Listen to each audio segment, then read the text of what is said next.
Padre, y del Hijo, y del Espíritu Santo. Ven, Espíritu Santo, llena los corazones de tus fieles y enciende en ellos el fuego de tu amor. Envía, Señor, tu Espíritu y todas las cosas serán creadas y renovarás la faz de la tierra. Dios te salve María, llena de gracia, el Señor es contigo. Bendita eres entre todas las mujeres y bendito es el fruto de tu vientre, Jesús. Santa María, Madre de Dios, ruega por nosotros pecadores, ahora y en la hora de nuestra muerte. En nombre del Padre, y del Hijo, y del Espíritu Santo. Amén. Bien, estamos respondiendo a la pregunta, ¿dónde celebrar? Hemos visto quién celebra, cómo se celebra, cuándo se celebra, y ahora, ¿dónde celebrar? Y hablábamos de los lugares sagrados, los templos, las iglesias. Y dentro de la iglesia hay distintos lugares, ¿no? Distintos lugares. Por una parte está la nave y el presbiterio. El presbiterio es lo que está subiendo las gradas. Presbiterio viene de presbítero, el lugar de los presbíteros o en general de los ministros sagrados. O sea, ahí es el lugar en que está el sacerdote, los diáconos eventualmente, los acólitos, bueno, suben los lectores, pero normalmente es el lugar de los ministros, ¿no? De los que tienen un ministerio. Y bajo las gradas está la nave, donde está la asamblea, el lugar de la asamblea. O sea, la liturgia es obra, como decíamos, obra de Cristo, obra del pueblo de Dios. Ahora, el pueblo de Dios es un pueblo jerárquicamente estructurado. Y por eso es bueno, por eso que visualmente tiene que distinguirse, en fondo, quienes pertenecen a la jerarquía o colaboran en una labor jerárquica, de los fieles que celebran, participan en virtud del sacerdocio común, ¿no? Por eso, no es bueno que estén así todos mezclados en cualquier lugar, ¿no es cierto? Entonces, la nave, el presbiterio. Luego, dentro del templo católico, tenemos varios lugares que son muy importantes. Una parte, el tabernáculo o el sagrario, que ustedes saben es el lugar de la reserva eucarística, donde se conservan las hostias consagradas, que quizás lo que más diferencia un templo católico de un templo protestante. Yo le escuché una vez a un señor que había sido criado luterano y que después, cuando se casó una católica, se hizo católico, pero se hizo católico de verdad, no solamente por casarse, ¿no? Y él decía después, ¿no?, que cuando descubrió lo que era la presencia eucarística en la iglesia, después cuando por motivos familiares tenía que ir a un templo luterano, lo encontraba tan frío, porque en el fondo faltaba esa presencia, faltaba la presencia. El sagrario debe estar en un lugar destacado de la iglesia. El ideal sería que el sagrario esté en el medio del templo, sería lo ideal. Bueno, en algunos templos grandes hay una capilla especial para el Santísimo. En la catedral, por ejemplo, de Santiago, está la capilla del Santísimo, en algunos templos grandes, ¿no? Pero si no hay capilla del Santísimo, lo deseable sería que estuviera en el lugar central. Acá no es así, tenemos un proyecto para poder, pero está medio parado ese proyecto, ¿no? Pero esperemos poder llevarlo a cabo en algún momento, ¿no? Porque, en el fondo, si decimos que es el lugar de la presencia de Jesús, el lugar central, digamos, más importante de un templo católico, si uno tiene el sagrario arrinconado, si alguien llegara acá, alguien que no tuviera ningún concepto de la religión, ¿se le ocurriría en algún momento que es el lugar más importante? No. Si el sagrario está arrinconado, o sea, yo creo que también, las cosas tienen que hablar visiblemente, ¿no? Es el lugar de la presencia eucarística. Luego tenemos el altar.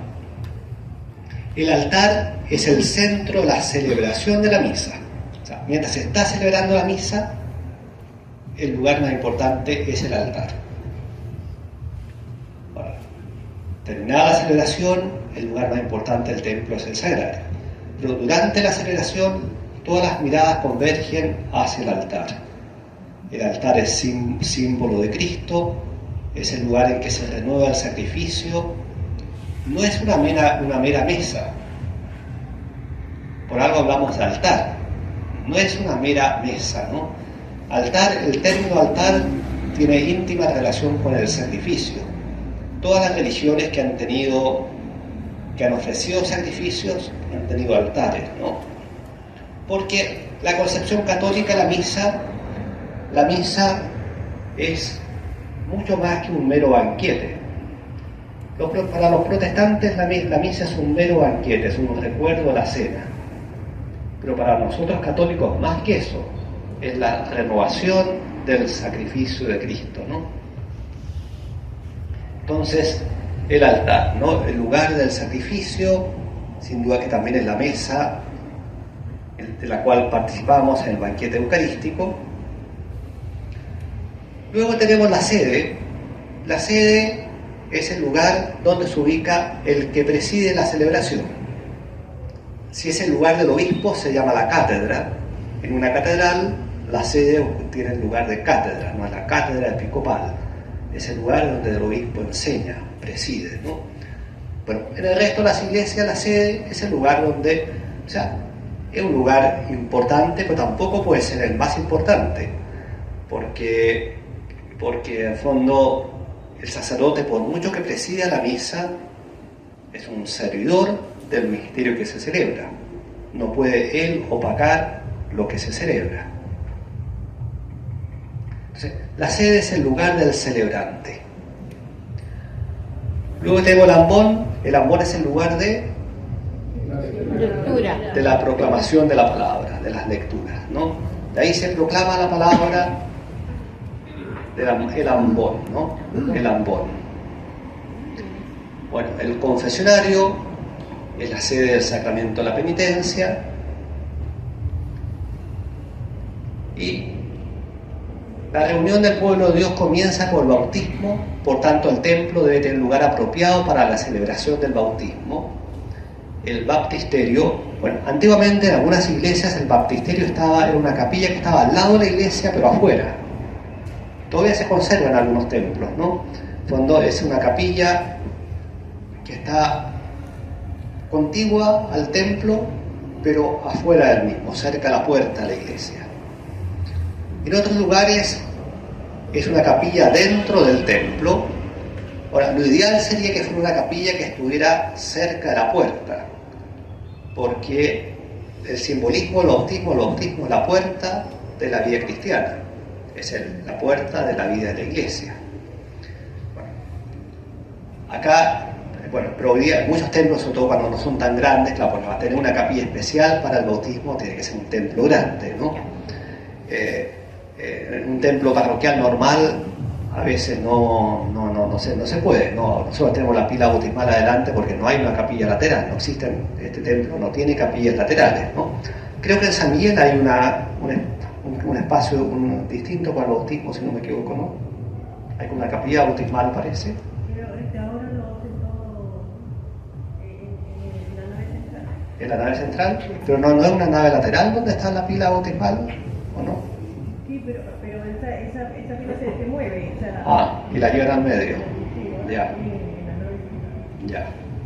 Y la pila de agua bendita que la acabamos de inaugurar, la inauguramos acá la noche de Pascua. La pila de agua bendita, en el fondo, nos recuerda las promesas del bautismo, ¿no? O sea, cada vez que nos persignamos con agua bendita es una manera de renovar nuestro bautismo. Eso podríamos decir que son los lugares principales de un templo católico. En cuanto al ambón, el ambón es para proclamar la palabra, para hacer la lectura. Entonces, cuando también se usa para el rosario, se usa para animar, debe tener algo Claro, si hay un guía, debería estar en otro lugar. El guía, si lo hay, como se acuerdan el otro día dijimos que es optativo tener, no es obligatorio, ¿no? Si lo hay, tiene que ser lo más discreto posible. Incluso podría estar ahí, digamos, a un lado, no importa, o sea, tiene que ser muy discreto, ¿no? Tiene que ser muy discreto, ¿no? Por tanto, no es conveniente que el guía esté en el ambón. Ahora, acá tenemos dos ambones, ¿han fijado acá en la iglesia? Eso viene un poco, antiguamente la epístola se leía de un ambón y el evangelio se leía de otro, ¿no? Bueno, hoy día no es así eso, pero acá, en el fondo, las veces que ha habido guía, el guía más bien ha estado en el otro lado, ¿no? En el otro lado, a reservar el ambón para las lecturas. Sí.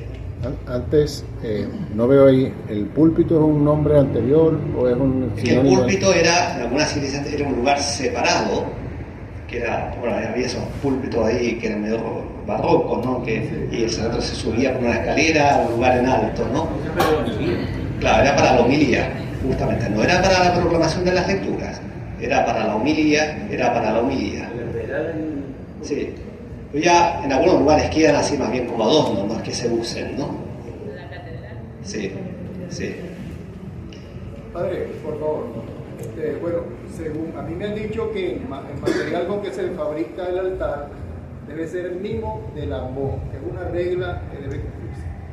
No hay nada dicho, y es sin duda por la armonía arquitectónica también es bueno que pueda ser del mismo material, pero no hay nada escrito que tenga que ser así, ¿no? Sí. Bien, entonces esto es el templo católico. Vamos a llegar ahora a la celebración de la Santa Misa. La Santa Misa también la llamamos Eucaristía, celebración eucarística. Bueno, es el acto principal del culto cristiano. ¿Por qué?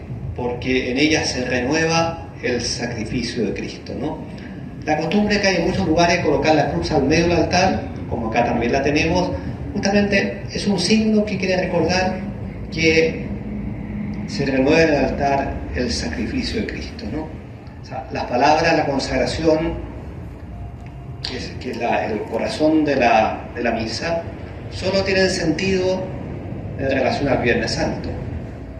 El cuerpo entregado, la sangre derramada, solo tienen sentido en relación al Viernes Santo, ¿no? Por eso en la misa renovamos, no repetimos, renovamos, actualizamos, podríamos decir, el único sacrificio de Cristo. Padre, ¿por qué se coloca el Cristo de espalda a la asamblea? Mirando al sacerdote, claro, es un signo, de fondo, bueno, tampoco no hay nada escrito en ese sentido, ¿no? Pero es un signo ante todo para el celebrante que le recuerda, en el fondo, visiblemente lo que está haciendo, ¿no? La misa tiene como dos polos, ¿no? Dos grandes partes. ¿Cuáles son?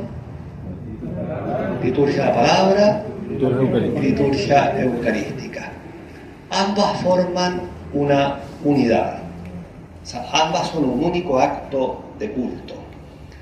El origen histórico de esto es, ¿se acuerdan? Yo les dije, creo que la vez anterior, que en el culto al pueblo de Israel había dos lugares. ¿Cuáles eran? La sinagoga y el templo. La sinagoga era un culto en torno a la palabra, el templo en torno a los sacrificios. Bueno, la misa, la estructura de la misa, de alguna manera unió estas dos formas de culto del pueblo de Israel. Toda la primera parte, la liturgia de la palabra, un poco el culto a la sinagoga. Toda la segunda parte, liturgia eucarística, el culto del templo. La estructura de la misa, hay muchos detalles que han variado a lo largo de los siglos, pero hay una estructura que se ha mantenido invariable. Vamos a leer acá un texto de San Justino. San Justino fue un padre de la iglesia del siglo II, o sea, estamos hablando del año 150. Era un filósofo que se estableció en la ciudad de Roma y él escribe un memorial al emperador explicándole lo que hacían los cristianos. Por lo mismo que le escribía un memorial a un emperador que era pagano, cuidaba los términos. En esa época en los escritos antiguos del cristianismo a veces se cuidaban ciertos términos que podrían ser mal interpretados, ¿no? Pero vamos a leer cómo le describe la celebración de la Eucaristía y nos vamos a dar cuenta que sustancialmente es la misma celebración hasta hoy día. El día que se llama Día del Sol tiene lugar... El Día del Sol ya sabemos cuál es, ¿no? ¿Cuál es? Domingo. El domingo. De hecho, todavía en inglés se habla Sunday, Día del Sol, ¿no? El Día del Sol tiene lugar la reunión en un mismo sitio de todos los que habitan en la ciudad o en el campo. Se leen las memorias de los apóstoles y los escritos de los profetas, tanto tiempo como es posible. ¿Qué sería eso? La lectura. La lectura, ¿no es cierto? Cuando el lector ha terminado, el que preside toma la palabra para incitar y exhortar a la imitación de tan bellas cosas. ¿Qué sería esta homilía, ¿no es cierto? Luego nos levantamos todos juntos y oramos por nosotros. ¿Qué sería eso? Oración de los fieles. Y por todos los demás donde quiera que estén, a fin de que seamos hallados justos en nuestra vida y en nuestras acciones y seamos fieles a los mandamientos para alcanzar así la salvación eterna. Cuando termina esta oración, nos besamos unos a otros. ¿Qué sería esto? Claro, que en la antigüedad la paz se daba ante el ofertorio, ante la presentación de los dones, ¿no? Después, por muchos siglos se suprimió el rito de la paz, el signo de la paz. Después el Concilio Vaticano II se retomó en el lugar que lo hacemos ahora, ¿no? Sigamos. Luego se lleva al que preside a los hermanos pan y una copa de agua y de vino mezclados. El presidente... ¿Qué sería eso? La El ofrenda. ofertorio, la presentación de los dones, ¿no? Cuando se presentan el pan y el vino, ¿no? El presidente los toma y eleva alabanza y gloria al Padre del universo, por el nombre del Hijo y del Espíritu Santo, y da gracias. En griego Eucaristía. Largamente porque hayamos sido juzgados dignos de estos dones. Cuando terminan las oraciones y las acciones de gracia, todo el pueblo presente pronuncia una aclamación diciendo amén. Bueno, todo eso en fondo es la gran plegaria eucarística que vamos a explicar, creo que el lunes, lo que es, ¿no es cierto? Acá no se habla propiamente de la consagración, pero hay textos muy antiguos que señalan que desde un comienzo se hizo, o sea, claramente se hacía. Lo que pasa es que cuando le está escribiendo al emperador, si le dijera al emperador que se consagraba el pan y el vino y se hacía en el cuerpo y la sangre de Cristo, porque había, entre los romanos circulaban entre leyendas y calumnias como que los cristianos se comían niños o eran antropófagos, ¿no? Justamente porque habían escuchado esto, que la Eucaristía se servía en el cuerpo y la sangre de Cristo. Entonces, justamente por esa leyenda negra que circulaba entre el pueblo, ¿no? Es que acá Justino, digamos, como que camufla un poco, ¿no?, la consagración, ¿no?, en esta gran oración de alabanza y acción de gracia, ¿no? Pero es clarísimo que desde el comienzo lo central de la Eucaristía era la consagración. Cuando el que preside ha hecho la acción de gracias y el pueblo le ha respondido, los que entre nosotros se llaman diáconos distribuyen a todos los que están presentes pan, vino y agua eucaristizados y los llevan a los ausentes. ¿Qué sería eso? La comunión, claro. Y los llevan a los ausentes, o a los enfermos, ¿no? Sí.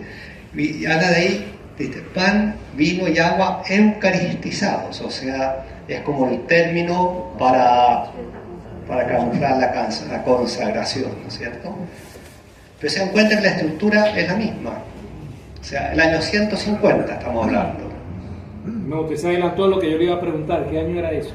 El año 150. Justino era un filósofo nacido en Palestina que era pagano. Él se convirtió al cristianismo en Roma y estableció una escuela de filosofía cristiana en la ciudad de Roma, en un periodo relativamente paz, en tiempo del emperador Antonino Pío, y es ahí cuando le envía este memorial al emperador. Bonito, ¿no es cierto? Estamos hablando muy de los comienzos. De hecho, es contundente. Sí, sí. Sigamos. ¿Qué pasaría por la mente del emperador cuando escuchó eso? Entonces, vamos a ver ahora, vamos a ir deteniendo con calma en la estructura de la misa. Entonces, hay una estructura fundamental que se ha conservado a través de los siglos hasta nosotros. Dos grandes momentos que conforman una unidad. Un primer momento en torno a la palabra, un segundo momento, bueno, la liturgia eucarística, ¿no? Pero ambos son un único acto de culto. El Concilio Vaticano II, que lo retoma el Catecismo, habla de la doble mesa, ¿no? La mesa de la palabra y la mesa del cuerpo del Señor. La mesa de la palabra también es alimento. No en el mismo sentido que el cuerpo y la sangre de Cristo, pero también es alimento. Bien, entonces vamos a ver ahora, bueno, entonces tenemos liturgia de la palabra, liturgia eucarística, y la liturgia de la palabra está precedida de los ritos iniciales, y la liturgia eucarística a la liturgia eucarística siguen los ritos finales. O sea, en fondo, son dos partes principales, pero son 4 partes que tiene la misa. Ritos iniciales, liturgia de la palabra, liturgia eucarística, ritos finales. ¿Ya? 2 son las principales, pero también están los ritos iniciales y los ritos finales. A ver, el rito inicial. Los ritos iniciales tienen 4 puntos, ¿no? Saludo, acto penitencial, gloria, oración colecta. ¿Qué significa el saludo? Buenos días, buenas tardes, buenas noches. No, el saludo litúrgico no es ese, ¿no? El saludo litúrgico es persignarse y decir: el Señor esté con ustedes. A ver, algunos tienen la costumbre de agregar después buenos días, buenas tardes, no sea el caso, pero en el fondo es como saludar 2 veces. Entonces, el saludo, uno saluda una vez bien, ¿no es cierto? O sea, es el saludo litúrgico, ¿no? Sí. Ahora, es el Señor esté con ustedes. O sea, es un deseo, no es una afirmación. No es decir, el Señor está con ustedes. Bueno, nosotros deseamos que el Señor esté con ustedes, ¿no? Ojalá lo estén todos, ¿no? No lo sabemos, ¿no? No es una afirmación, ¿no? Es el Señor esté con ustedes. ¿Y por qué se responde y con tu espíritu? ¿A qué se refiere eso? Porque suena medio raro, ¿no es cierto? ¿A qué se refiere con tu espíritu?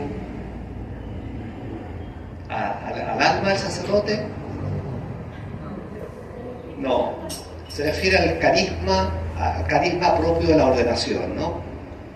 Claro, al don del espíritu recibido de la ordenación. O sea, al carisma propio, ¿no? de la ordenación. Bueno, una expresión antigua, tradicional, quizá hoy día no se comprende tanto, pero es la expresión tradicional en la vida de la iglesia, ¿no? Y que mucha gente a veces no la entiende o no la dice bien, porque muchos dicen y con su espíritu. Claro, no hay que tener temor a tutear al sacerdote en la misa. ¿Vale? O sea, la forma es con tu espíritu, ¿no? Referirse directamente al sacerdote. Claro. Ahora, pero tampoco, bueno, muchos tienen la costumbre de decir y con tu espíritu. No es necesario hacerlo. Quédense con las manos juntas nomás, ¿no? Sí. Y con tu espíritu. Luego viene el acto penitencial. El acto penitencial, como lo indica, es la fórmula para pedir perdón, para implorar la misericordia. O sea, es un acto de humildad de fondo, de reconocernos pecadores antes de celebrar estos sagrados misterios, ¿no? hay 4 fórmulas de acto penitencial. Una, la más tradicional, el yo confieso. El yo confieso, a la cual sigue el Kyrie, la aclamación a Jesús como el Señor. Pero una cosa que es bueno comprender, que digamos, la fórmula mediante la cual se pide perdón es el yo confieso. A ver, el Kyrie, ¿por qué lo llamo? ¿Qué significa la palabra Kyrie? Señor. ¿En qué idioma está? En griego. ¿Por qué? Es un detalle interesante, ¿no? En el Nuevo Testamento el título de Señor es un título divino. O sea, cuando se dice Jesús es Señor para la gloria del Padre, es decir, Jesús es Dios. O sea, el pueblo de Israel no se atrevía, el nombre que Dios había revelado a Moisés, Yahvé, el pueblo de Israel no se atrevía a pronunciarlo, porque era tan sagrado el nombre de Dios que no se atrevía a pronunciarlo, y muy pronto el pueblo de Israel cambió, o sea, dejó de nombrar Yahvé y empezó a hablar de Adonai, que Adonai era Señor como título divino, ¿no? Bueno, en las primeras comunidades cristianas atribuyeron, digamos, espontáneamente el título de Señor a Jesús, y lo hicieron en griego, que era el idioma de las primeras comunidades cristianas. Entonces, por eso el Kyrios. Kyrios es el Señor, y Kyrie es la aclamación, Señor. Y curiosamente, ahí por el siglo IV, cuando la liturgia pasó a celebrarse en latín, porque el latín desplazó al griego como el imperio más común, pero conservaron la aclamación en griego, porque era una fórmula por una parte tan antigua y tan expresiva, o sea, decir que Jesús es el Señor, o sea, es aclamarlo como Dios, reconocer que Él es el Señor. Entonces se conservó, la liturgia cristiana conservó este texto, aun cuando después se celebró en latín, conservó el Kyrie. Entonces son 3 aclamaciones: Kyrie eleison, Cristo ten piedad, Señor ten piedad, después Christe eleison, Cristo ten piedad, y después Kyrie eleison, Señor ten piedad, ¿no? Pero la fórmula penitencial propiamente es el yo confieso. A ella sigue la aclamación a Cristo como Señor, por 3 veces. Hay gente que equivocadamente cree que es el primer Señor ten piedad dirigido al Padre, el segundo al Hijo y el tercero al Espíritu Santo. No, las 3 están dirigidas a Cristo, ¿no? Entonces esa es la fórmula más común. Otra, y digamos la primera es la tradicional, ¿no? La segunda, que se ha popularizado bastante, es 3 invocaciones a las cuales se intercala Señor ten piedad, Cristo ten piedad, Señor ten piedad. 3 invocaciones que están en el misal.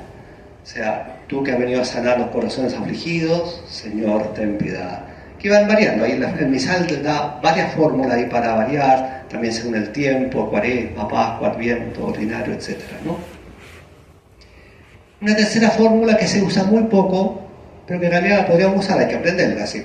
Es que el sacerdote dice, Señor, ten misericordia de nosotros, y ustedes responden. Después yo digo, muéstranos, Señor, tu misericordia. Bueno, y después yo digo, el Dios Todopoderoso, etc. Y después hay que cantar el Kyrie, cantar o decir el Kyrie, ¿no? Y la última fórmula es la aspersión de la asamblea con agua bendita, que se puede hacer especialmente en tiempo pascual, se puede hacer. Acá la verdad que la hacemos. Yo la he hecho alguna vez, este año no. Este año no la he hecho, creo. ¿El domingo de Ramos? No, ahí se asperja, pero con otro sentido, no como acto penitencial. Claro, el domingo de Ramos se asperja para bendecir los ramos, ¿no? Sí. Entonces, estas son las 4 fórmulas. Por tanto, otros cantos penitenciales, por muy bonitos que sean, que digan, perdóname Señor, hoy perdóname, todo eso, no van en este momento. O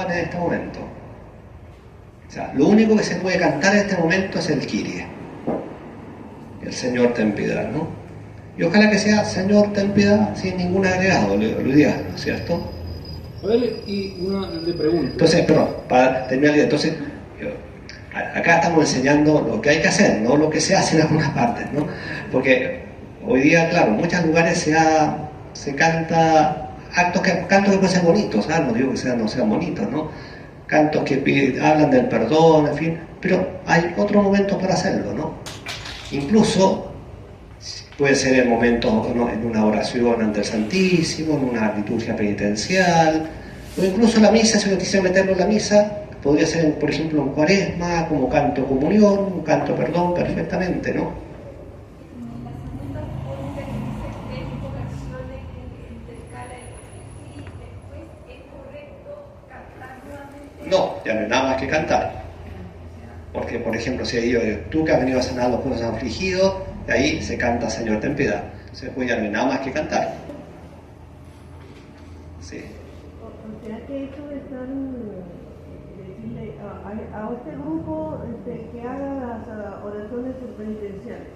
Entonces, así, ponerse creativo, eso no va. Tampoco, claro, eso es bueno, porque a veces se ponen misas, por ejemplo, a un grupo ya empiezan a inventar invocaciones, ¿no? Por las veces que nos hemos peleado entre nosotros, Señor, ten piedad. No va. De hecho, pero el mismo misal ofrece muchas variantes, ¿eh? O sea, para el tiempo ordinario deben haber unas 5 variantes distintas de invocaciones. Y así otras tantas para Cuaresma, o sea, uno tiene harto para elegir. Pero la que está en el misal. Sí. Padre, pero la parte del perdón, eso lo planifica el sacerdote cuando empieza. O sea, uno decide qué fórmula usar, sí. Claro, y la conversa con el coro a veces para ponerse de acuerdo, ¿no? Sí. Padre, si no se dice yo confieso, sino que solo se canta ten piedad. No se puede cantar solo. Eso es otra cosa importante. También se ve en algunas partes, sí. No se puede cantar solo. O sea, al menos con las 3 invocaciones intercaladas, ¿no? Sí. Sí, eso es importante. Porque solo porque el Kyrie no es en sí mismo el signo penitencial. O sea, es una aclamación que acompaña el acto penitencial. Sí, es que organizar y vamos a cantar y no cantar ten piedad, pero no han dicho ni Claro. no, aquí no se dice. No.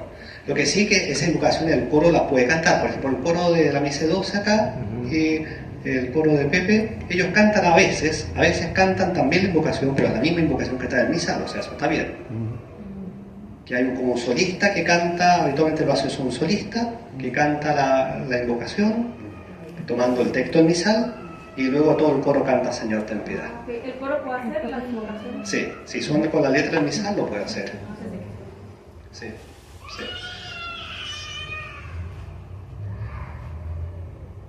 Eso, ¿no?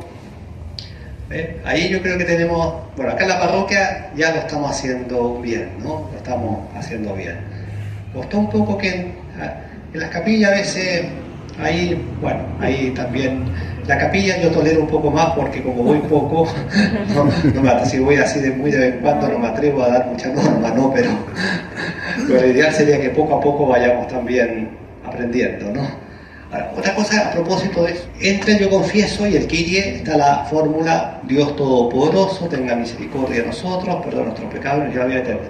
Ahora, no es una forma absolutoria como alguna vez se ha dicho, ¿no? O sea, no equivale eso a la absolución, pero sin duda es una petición, Dios Todopoderoso tenga misericordia de nosotros, una petición de que Dios tenga misericordia, pero no es que tenga el valor de fórmula de absolución, ¿no? Claro. Bien. Después viene el Gloria. Bueno, el Gloria ya sabemos es solo domingos, solemnidades y fiestas, salvo, pero domingo de Adviento y Cuaresma no. Claro. Pero en fondo en las memorias, un día que solamente hay una memoria de un santo que no es fiesta, no se canta Gloria. Día de semana habitualmente no se canta Gloria, ¿no? Solo se canta en día de semana de Gloria si cayera alguna fiesta o solemnidad. Me acordé el otro día que me costó acordarme de fiestas, por ejemplo, todos los apóstoles son fiestas, salvo Pedro y Pablo que es solemnidad. pero todo el resto de los apóstoles tienen rango de fiesta, por tanto ese día se reza o canta el Gloria. Mañana se canta Gloria. ¿Qué? Mañana se canta Gloria. San Marcos. Así es, mañana hay que rezar o cantar el Gloria, efectivamente. Se me había olvidado que era San Marcos mañana. Sí, sí, sí. El Gloria es un himno también muy, muy antiguo de la liturgia cristiana, viene del siglo II. Se dice a menudo que el Gloria es un himno a la Trinidad. Yo diría sí y no. O sea, si nos fijamos bien en la letra, véanla después ustedes, en realidad es un himno dirigido al Padre, por Cristo, en el Espíritu Santo. De hecho, el Espíritu Santo lo nombramos al final nomás y de pasada, decimos la unidad del Espíritu Santo, amén. Y ahí terminó el canto, ¿no? Pero a fondo, la mitad de Gloria está dirigida al Padre, al Hijo, y al final se dice en la unidad del Espíritu Santo, ¿no? Entonces, es un himno en realidad al Padre, por Cristo, en el Espíritu Santo, ¿no? Bueno, y un himno muy antiguo, la liturgia cristiana, y que tiene una letra precisa. Y esa letra es la que hay que cantar. Y no porque algún otro canto por ahí en alguna parte diga Gloria, significa que se puede cantar. Bueno, acá también en la parroquia, gracias a Dios, ya hemos logrado que se canten glorias litúrgicos, ¿no? Pero en otras partes a veces, miren, cualquier canto que, claro, que son paráfrasis que se llama, o sea que algo tiene que ver con el canto, pero que le cambian la letra. Esas son paráfrasis. Sí. Paráfrasis se llaman, ¿no? Justamente, ¿no? Son como adaptaciones del canto que tienen algunas relaciones, ¿verdad? Pero con palabra humana. ¿Cómo? Palabra humana. Claro. Entiéndele palabra humana. Y lo que nos pusimos a estudiar eso de las letras de los glorias, que hay algunos que dicen, por ejemplo, en la lectura, en la oración, dice te alabamos, te bendecimos. Y otra y en la canción colocan como para que cuadre musicalmente, te bendecimos y después te alabamos.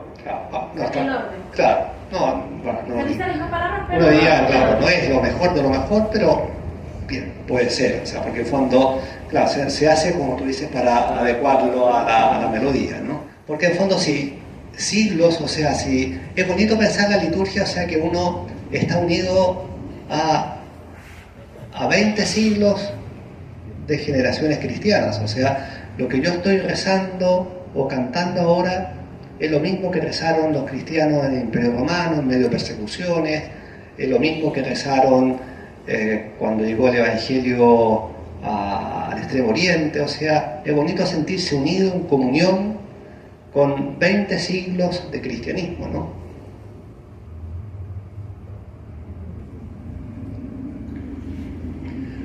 Y finalmente viene la oración colecta, que es cuando el Señor dice, oremos, unos segundos de silencio, y leo una oración del misal.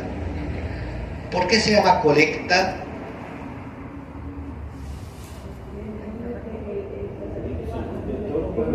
Claro, porque justamente, porque recoge en una única oración los sentimientos de la asamblea en ese día. La colecta tiene, claro, siempre tiene relación un poco a lo que se celebra ese día y trata de recoger los sentimientos de toda la asamblea unidos en una sola oración. Entonces cuando yo digo oremos, ahí hay un par de segundos de silencio, uno puede también colocar, bueno, pensar, concentrarse a ver, he venido a la misa, qué intenciones he traído, bueno, todo eso lo va a recoger el sacerdote en esta oración. Todo estos ritos iniciales, ¿en qué postura estamos? De pie. Y ahí después de la oración colecta nos sentamos. Y pasamos ahora a la liturgia de la palabra. A ver, tenemos las lecturas. Siempre hay al menos una lectura y un salmo. En las solemnidades hay 2 lecturas. Está el Evangelio, está la homilía, que es obligatoria en domingo y solemnidad, optativa en día de semana. O sea, yo podría no hacer la homilía y no pasa nada en día de semana, ¿no? Bueno, yo habitualmente la hago. está el credo y la oración universal. Vamos por partes, ¿no? Las lecturas. Entonces, primero hay siempre una lectura y un salmo. La lectura, cuando es una lectura, la primera lectura está tomada, bueno, depende del tiempo litúrgico, puede estar tomada sea del Antiguo Testamento, sea del Nuevo Testamento. Por ejemplo, ahora, ¿de qué libro está tomada la primera lectura de la misa todo este tiempo? De los Hechos de los Apóstoles. El Salmo es una respuesta orante a la lectura que hemos escuchado. Los salmos eran las oraciones del pueblo de Israel. ¿Cuántos son los salmos? 150. Es responder orando a la lectura que hemos escuchado. O sea, bien, el que va a leer el salmo podría, si quiere decir, algunas personas lo hacen, podría decir, respondamos a la lectura orando con el salmo. Se podría decir perfectamente, ¿no?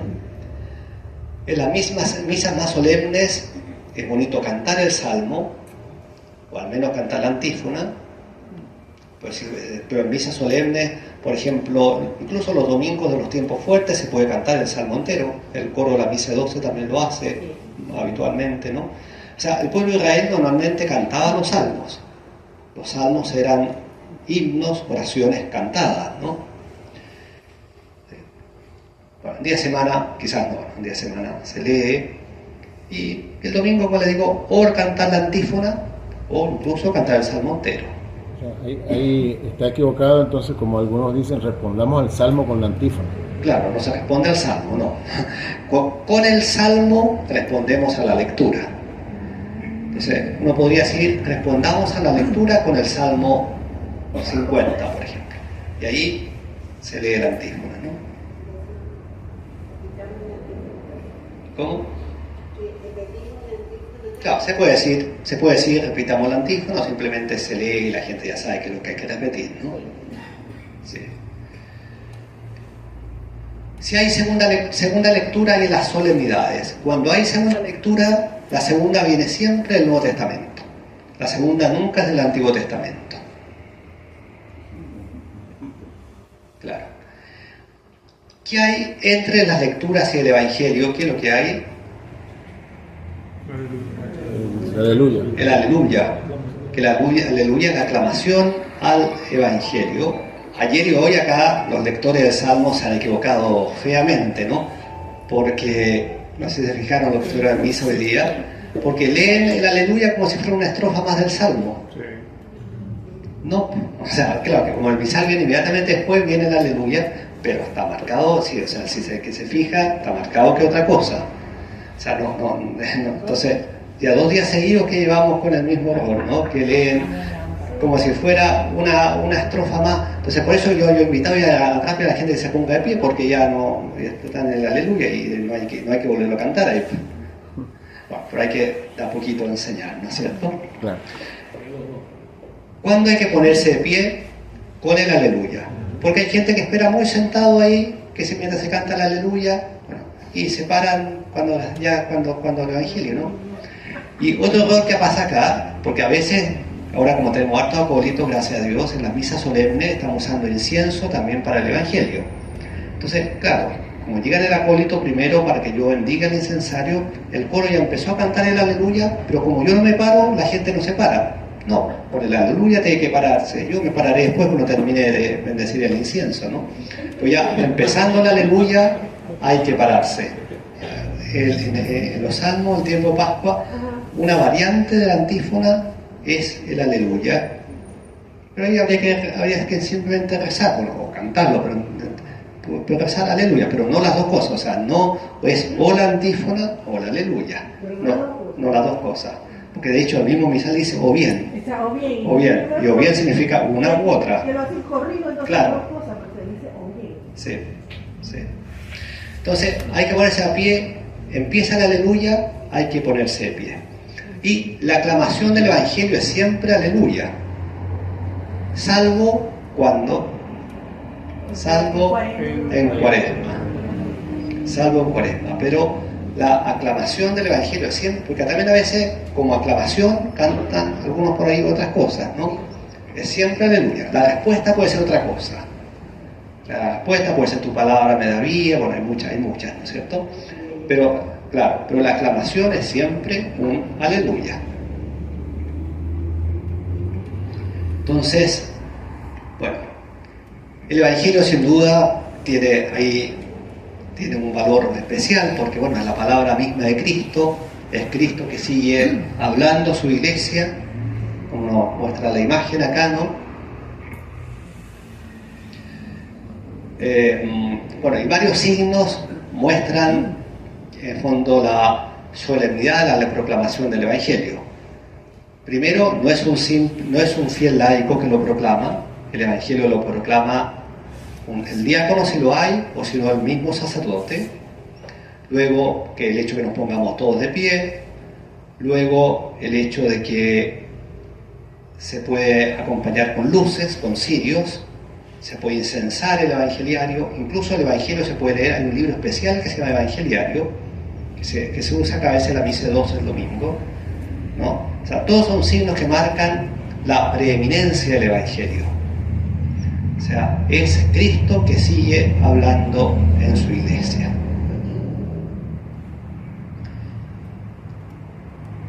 Luego el evangelio, bueno, viene una respuesta. Se puede hacer, terminado el evangelio, se podría guardar silencio o se puede cantar una respuesta, ¿no? Pero podría ser silencio, no es obligatoria la respuesta, ¿no? Ahora, si se canta la respuesta, hay que permanecer de pie mientras se está cantando. Porque hay algunos que están muy cansados, apenas pueden, se sientan, ¿no? En el Evangelio, yo entiendo que lo lea el sacerdote porque celebra la persona de Cristo y el Evangelio es Cristo quien nos habla. ¿Por qué entonces lo podría leer el diácono? Porque no está en la persona de Cristo, que es la revelación. No, pero digamos en la tradición cristiana, el diaconado antiguo, justamente uno se habla del triple servicio del diácono, servicio de la palabra, del altar y de la caridad, ¿no? Entonces, bueno, siempre está en la tradición de que el diácono es un servidor, pero el diácono proclama el evangelio con la bendición del sacerdote.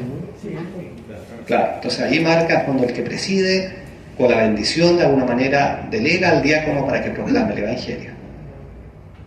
Eso es ritual, ¿verdad? Sí. Él se acerca. Sí. Si es el diácono el que proclama, sí. Si es otro sacerdote que está considerando conmigo, no, él no me pide a mí la bendición. Se inclina solamente ante el altar. Otra cosa que me acordé que iba a decir. Los lectores, si es el obispo, sí, el sacerdote que va a proclamar el evangelio le pide la bendición al obispo. Me acordé de otra cosa, que acá también hay prácticas diversas, ¿no? Que los lectores cuando suben a leer, algunos lectores hacen una venia ante el altar, otras me hacen una venia a mí. ¿A dónde hay que hacer la venia? Ante el altar, no ante mí, pues. O sea, es como casi como pidiéndole permiso al Padre con su venia Padre. No. Acuérdense que durante la celebración de la misa, el centro es el altar. El altar es el centro durante la celebración. Terminada la celebración, el lugar más importante del sagrario. Pero durante la celebración, todo se centra en torno al altar. El altar es símbolo de Cristo. Sí. Padre, cuando se dice lectura del Evangelio, hacemos la señal de la cruz. Sí. Bueno, volvemos a ver señal. Ahí. Gente que hace no ha venido nunca, si no lo hace. Bueno, tampoco, falta de respeto. pero si no lo sabe, tampoco vamos aprendiendo, ¿no? No lo hacen. Claro, si sabiéndolo no lo hacen está mal. Pero el que por ignorancia, bueno, tampoco vamos aprendiendo, ¿no? Sí. Luego del Evangelio viene la homilía.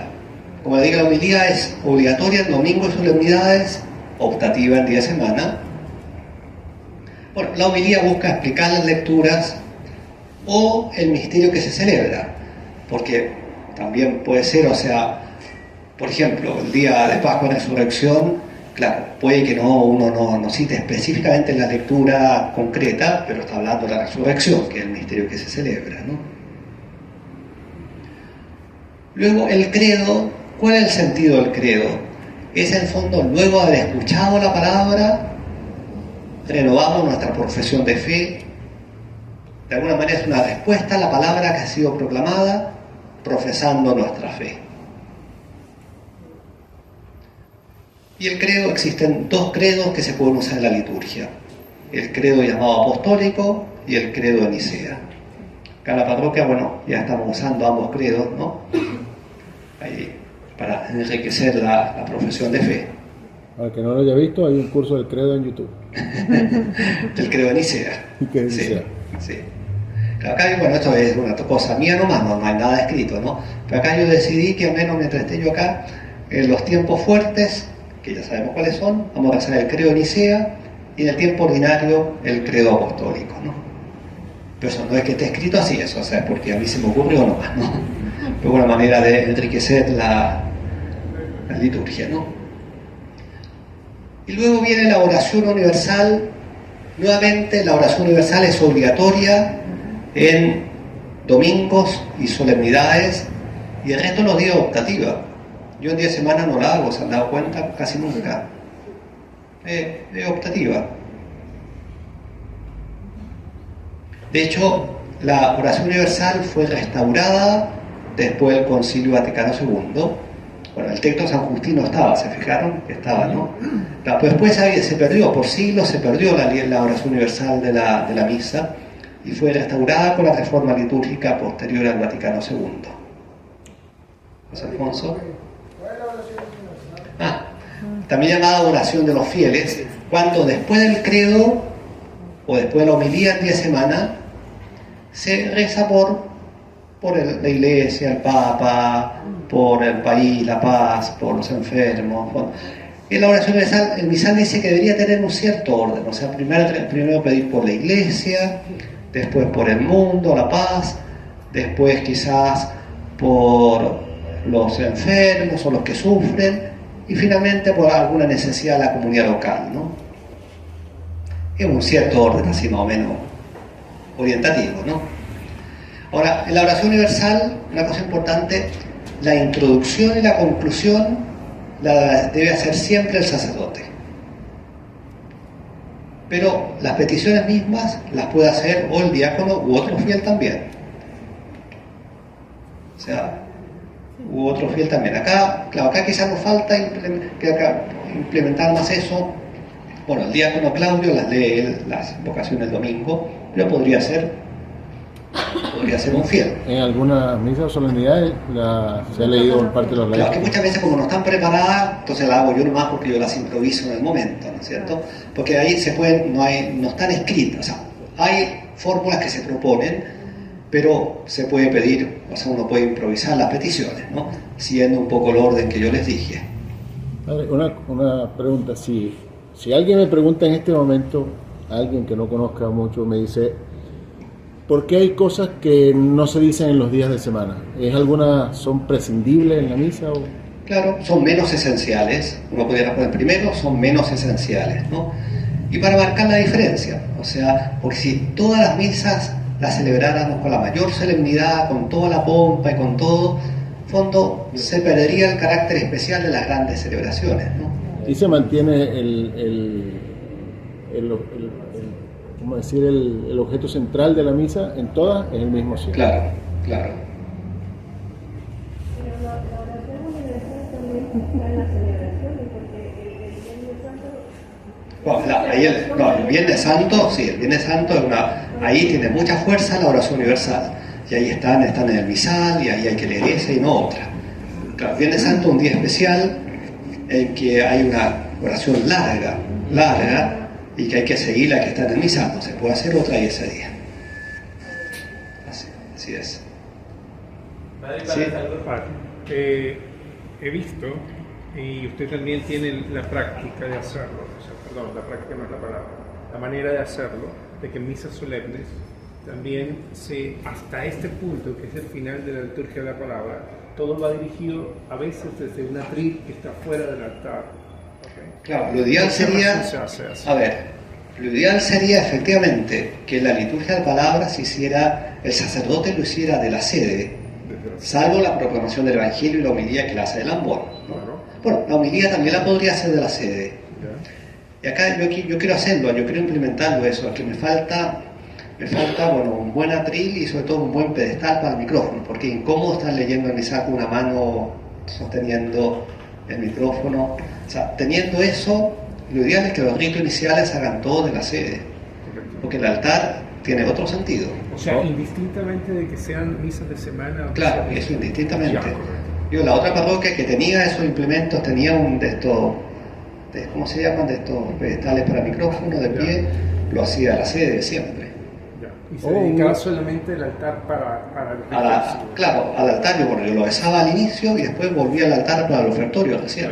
Cuando a mí me enseñaron que cuando hay, por ejemplo, una buena misa y va con otro sacramento, por ejemplo, con un bautismo, la confirmación, el matrimonio, se cierra con la homilía, la primera parte de la misa, digamos, y de ahí viene el sacramento, la confirmación, el matrimonio, etc., y de ahí se vuelve con la oración universal. Así es.